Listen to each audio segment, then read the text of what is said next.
ಅಧ್ಯಕ್ಷ ನೋಡ್ರಿ ಎಷ್ಟು ಚೆನ್ನಾಗಿದ್ದಾನೆ, ಬ್ಯೂಟಿಫುಲ್ ಗಾಯ್ ಇವನು. ಆಯ್ ಮಚ್ಚ ಎಲ್ಲಿ ಕರ್ಕೊಂಡು ಹೋಗ್ತಾರ ಗೊತ್ತಿಲ್ಲ. ನೋಡ್ರಿ ನಾನು ಕನ್ನಡಿಗ, ಕನ್ನಡದ ಕಾವಲಿಗ. ಗಾಯ್ಸ್ ನಮ್ಮ ಹುಡುಗರು ಎಲ್ಲಿ ಕರ್ಕೊಂಡು ಹೋಗ್ತಾರ ಗೊತ್ತಿಲ್ಲ.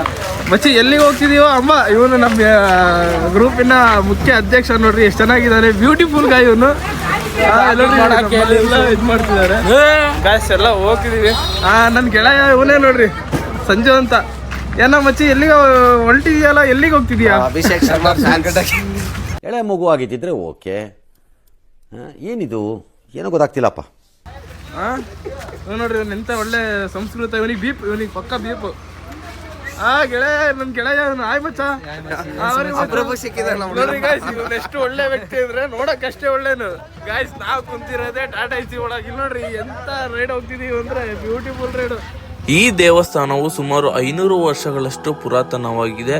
ಈ ದೇವಸ್ಥಾನವು ಕರ್ನಾಟಕ ರಾಜ್ಯದ ದಾವಣಗೆರೆ ಜಿಲ್ಲೆಯ ಚನ್ನಗಿರಿಯ ತಾಲೂಕಿನ ಅಮ್ಮನಗುಡ್ಡ ಗ್ರಾಮದಲ್ಲಿ ದೇವಾಲಯವು ಕುಕ್ಕಡೇಶ್ವರಿ ದೇವಾಲಯವು ಸಮರ್ಪಿತವಾಗಿದೆ. ಅಮ್ಮನಗುಡ್ಡದ ಇತಿಹಾಸದ ಪ್ರಕಾರ ಈ ಇಡೀ ಪ್ರದೇಶವು ಒಂದು ಕಾಲದಲ್ಲಿ ದಟ್ಟವಾದ ಕಾಡಿನಿಂದ ಆವೃತವಾಗಿದ್ದು ಈ ಗ್ರಾಮವನ್ನು ಕುಕ್ಕವಾಡ ಎಂದು ಕರೆಯಲಾಗುತ್ತಿತ್ತು. ಇಲ್ಲಿನ ಜನರು ಮುಖ್ಯವಾಗಿ ಕೃಷಿ ಮತ್ತು ಜಾನುವಾರು ಸಾಗಾಣಿಕೆಯನ್ನು ಅವಲಂಬಿಸಿದ್ದರು. ಈ ದೇವಾಲಯದ ಉದ್ಭವವು ಹಸುವೊಂದನ್ನು ಒಳಗೊಂಡ ದೈವಿಕ ಘಟನೆಯೊಂದಿಗೆ ಆರಂಭವಾಯಿತು. ಈ ಘಟನೆ ಗ್ರಾಮದ ಆಧ್ಯಾತ್ಮಿಕ ವಾತಾವರಣವನ್ನು ಬದಲಾಯಿಸಿದಷ್ಟೇ ಅಲ್ಲದೆ ದೇವಿಯನ್ನು ಇಡೀ ಪ್ರದೇಶದ ರಕ್ಷಕಿಯಾಗಿ ಸ್ಥಾಪಿಸಿತು.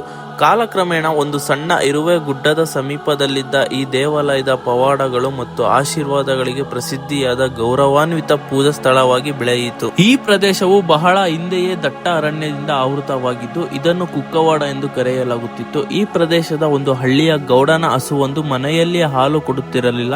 ಇದರಿಂದ ಗೌಡನು ಹಸುವನ್ನು ಕಾಯುತ್ತಿದ್ದ ಹುಡುಗನನ್ನು ವಿಚಾರಿಸಿದನು. ಇದರಿಂದ ಬೇಸರಗೊಂಡ ಹುಡುಗನು ಹಸುವನ್ನು ಕಾಡಿನಲ್ಲಿಯೇ ಮೇಯಲು ಬಿಟ್ಟು ಅದರ ಹಿಂದೆ ಹೋದನು. ಹಸುವು ಕಾಡಿನಲ್ಲಿ ಇದ್ದ ಒಂದು ಹುತ್ತಕ್ಕೆ ಹಾಲು ಸುರಿಸುವುದನ್ನು ಕಂಡು ಹುಡುಗನು ಗ್ರಾಮಸ್ಥರಿಗೆ ವಿಷಯವನ್ನು ತಿಳಿಸಿದನು. ಗ್ರಾಮಸ್ಥರು ಈ ದೃಶ್ಯವನ್ನು ನೋಡಿ ಆಶ್ಚರ್ಯಚಕಿತರಾದರು. ಅದೇ ಸಂದರ್ಭದಲ್ಲಿ ಒಂದು ಚಿಕ್ಕ ಬಾಲಕಿಯ ಮೇಲೆ ದೇವಿಯ ಆವಾಹನೆಯಾಗಿ, ನಾನು ಈಶ್ವರಿಯಾಗಿ ಈ ಪ್ರದೇಶದಲ್ಲಿ ನೆಲೆಸಿದ್ದೇನೆ, ಇಲ್ಲಿ ನನಗಾಗಿ ಒಂದು ದೇವಾಲಯವನ್ನು ನಿರ್ಮಿಸಿ ಎಂದು ಆದೇಶಿಸಿದಳು. ನಂತರ ಗ್ರಾಮಸ್ಥರು ಹುತ್ತದ ಬಳಿಯಿಂದ ದೇವಿಯ ವಿಗ್ರಹವನ್ನು ಹೊರತೆಗೆದು ಹುತ್ತದ ಮುಂಭಾಗದಲ್ಲಿಯೇ ಪ್ರತಿಷ್ಠಾಪಿಸಿ ದೇವಾಲಯವನ್ನು ನಿರ್ಮಿಸಿದರು. ಕುಕ್ಕವಾಡದಲ್ಲಿ ನೆಲೆಸಿರುವ ಈ ದೇವಿಗೆ ಕುಕ್ಕವಾಡೇಶ್ವರಿ ಎಂಬ ಹೆಸರು ಬಂದಿದೆ. ಇದು ಪ್ರಮುಖ ಧಾರ್ಮಿಕ ಕ್ಷೇತ್ರವಾಗಿದ್ದು ಇಲ್ಲಿ ನಡೆಯುತ್ತದೆ ಎಂದು ನಂಬಲಾಗುತ್ತದೆ. ಪವಾಡಗಳಿಂದಾಗಿ ಹೆಚ್ಚಿನ ಸಂಖ್ಯೆಯಲ್ಲಿ ಭಕ್ತಾದಿಗಳು ಭೇಟಿ ನೀಡುತ್ತಾರೆ. ದೇವಿಯ ಪಕ್ಕದಲ್ಲಿಯೇ ಪರಶುರಾಮ ದೇವಾಲಯ ಹಾಗೂ ಎದುರು ಭಾಗದಲ್ಲಿ ಮಾತಂಗಮ್ಮನ ದೇವಾಲಯವಿದೆ. ವಿಶೇಷವಾಗಿ ಕೃಷಿಕರು ಉತ್ತಮ ಬೆಳೆಗಾಗಿ ಆರಾಧಿಸುವ ಪ್ರಮುಖ ದೇವಾಲಯಗಳಲ್ಲಿ ಇದು ಒಂದಾಗಿದೆ.